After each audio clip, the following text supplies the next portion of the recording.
नमस्कार। एग्रीमीटर में आप सभी का स्वागत है। मैं हूं विपुल सिंह और आज के एग्रीमीटर पे हमारा जो फोकस रहने वाला है वो रहने वाला है कपास को लेकर के। कपास को लेकर के कुछ एक नए अपडेट्स आए हैं, उस पर जो है हम डिटेल में आज बातचीत करने वाले हैं और इस पर एक खास विशेष मेहमान भी हमारे साथ जुड़ेंगे।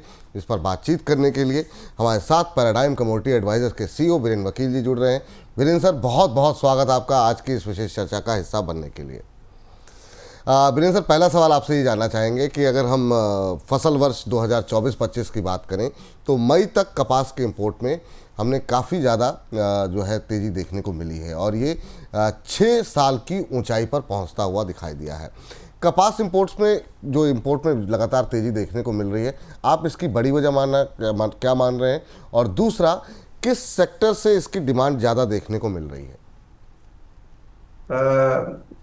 एमएसपी के कारण लोकल प्राइसेस निरंतर बढ़ रहे हैं। बट पिछले 3 साल से अमेरिका में, चाइना में कॉटन मार्केट काफी नीचे जा रहा है, मीन्स मंदी है वहाँ पे। साथ ही साथ ब्राजील में और अफ्रीका में पिछले 2 साल से काफी अच्छा क्रॉप है। तो इम्पोर्टेड कॉटन, हमारी जो डोमेस्टिक कैंडी है, करीबन 54-55 हजार के प्राइस है इसके। और इम्पोर्टेड कॉटन में भी थोड़ी रियलाइजेशन, रिकवरी रेट थोड़ा बेटर रहता है, क्वालिटी थोड़ी अच्छी होती है। तो इसका इम्पोर्ट थोड़ा बढ़ रहा है। सर, डिमांड कहाँ से, मतलब क्या जो हमारी टेक्सटाइल कंपनियां हैं वहाँ से डिमांड आ रही है और कोई नया सेक्टर भी क्या, या फिर सिर्फ सस्ता मिल रहा है बाहर से, इस वजह से इम्पोर्ट ज़्यादा बढ़ रहा है? डिमांड तो इसमें काफी कम है, बट कुछ फिक्स कॉस्ट होती है। तो आपके पास ऑपरेशनल कॉस्ट को पूरा करने के लिए रखना पड़ता है। चाहे मार्जिन है या नहीं है, आपको रखना पड़ता है। और थोड़ा कुछ डिस्टरबेंस ये टैरिफ वॉर को चलते हुए आया है। दूसरा, कुछ कुछ स्टेट्स में जो नए स्पिनिंग यूनिट आए हैं, जिनको गवर्नमेंट सब्सिडी या टैक्स बेनिफिट्स है, उनकी थोड़ी बाइंग आती है। कभी कभी लोकल स्पिनर्स को ट्रांसपोर्टेशन या लेबर कॉस्ट का जो आर्बिट्रेज होता है, उसका थोड़ा फायदा मिल जाता है। इन जनरल ऐसा कह सकते हैं कि सीसीआई इसमें डोमिनेंट फोर्स है। प्राइवेट इंजीनियर के लिए पिछले 2 साल काफी चैलेंजिंग रहे। ये साल तो एमएसपी काफी ऊपर है, 8,000 समथिंग। तो थोड़ा अगर फॉरेन में चाइना और न्यूयॉर्क कॉटन अगर अच्छी सी रिकवरी नहीं देता, मीन्स न्यूयॉर्क अबव 80-85 और चाइना अबव 16,000 युआन, तो इंडिया को बाहरी मार्केट से compete करना मुश्किल हो जाएगा और इंपोर्ट भी शायद कंट्रोल नहीं हो पाएगा। सर, ये जो हाल ही जो बढ़ोतरी देखने को मिली है इंपोर्ट में, उसका क्या कपास की और कपास खल की कीमतों पर कोई असर देख रहे हैं? और अगर देख रहे हैं तो किस तरीके का असर देखने को मिलेगा?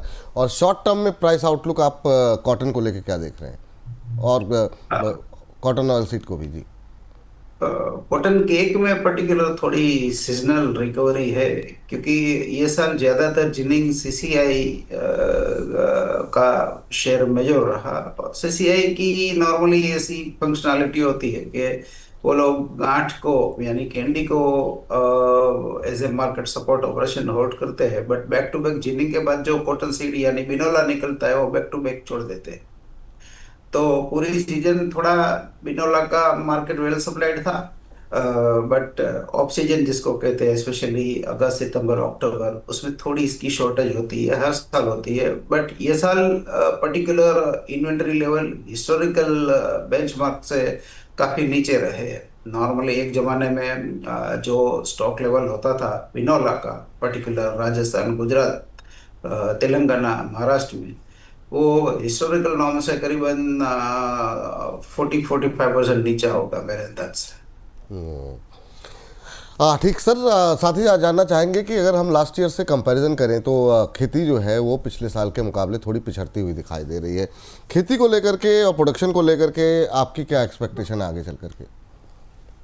अब तक बुआई के नंबर्स इनकरेजिंग रहे हैं, जिसमें मेन ड्राइविंग फोर्स चाहे सोयाबीन और कॉटन दोनों, जो खरीफ में या तो मूंगफली, ये तीन खरीफ फसलों में प्राइम फसल है।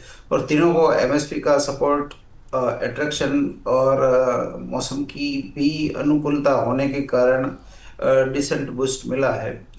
कपास ने नीचा भाव होने के बावजूद भी अपना एकरेज रिटेन किया है, वो एक अच्छी बात है। हाँ, और सोयाबीन में भी थोड़ा मामूली गिरावट आई है एकरेज में, बट फिर भी प्राइसेस होल्ड करके है और थोड़ा बाउंस भी आया है, क्योंकि नई सीजन की एमएसपी थोड़ी बड़ी है इसलिए। कपास में ओवरऑल मार्केट काफी नीचे है, मीन्स 1 लाख की गांठ, 50,000, 55,000, means 50% down from the 2021-22 level. तो कहीं ना कहीं ये साल ये शायद बॉटम आउट होना चाहिए, बट एक बार ये फोग, ट्रेड का फोग जो है, टैरिफ वॉर का, चाहे चाइना अमेरिका हो या चाइना इंडिया हो या चाइना यूके हो, चाइना यूरोप हो, वो फोग हट जाए तो कुछ टर्न अराउंड शायद आना चाहिए। ठीक सर। तो ये तो बात थी सर कपास को लेकर के, लेकिन जाने से पहले हम चाहेंगे कि अग्री कमोडिटीज़ में आपकी फेवरेट इस समय ट्रेडिंग कॉल क्या होगी, वो जाते आते अगर आप हमारे दर्शकों को बता सके तो।